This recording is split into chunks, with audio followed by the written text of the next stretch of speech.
I'm Esther Tokihiro, currently an administrator at the Hawaii State Department of Education.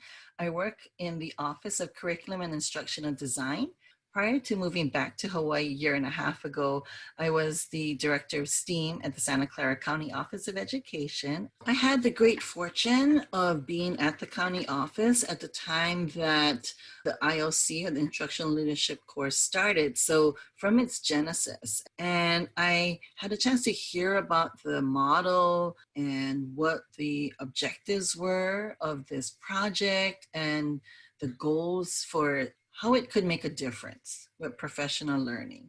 And so it was very exciting to hear, the ideas and the actions that came from it. And over the course of time, I was witness to the progression of the project. So from its earliest start to where it's at literally 7 years later, we can see how the network has really grown and made an impact in the state of California and beyond for teachers and for students. In our current roles and in our previous roles, our audience, our immediate audience, are teachers, other educators. We're not working with students. So we are always very mindful of the ways of working in our many contexts, in our many spaces, and how can we be most effective? What are teachers looking for? And teachers are, by nature of the profession, are constant learners, and they always like thinking and refining and reflecting on their work. What better way to empower a teacher and a teacher's voice than to offer them experiences where they're sharing all that they have gained and learned. And it's those things that are sometimes even hard to articulate, but they have, through that practice skill of working every day with students, such a deep expertise that goes beyond research and researchers.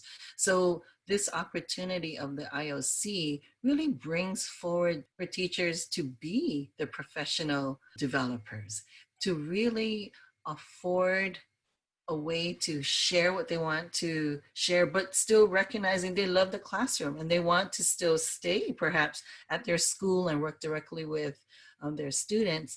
But it is just a model that really works. And so the IOC has also really had us think carefully about effective professional learning. Who do teachers enjoy hearing from? Who they enjoy learning from?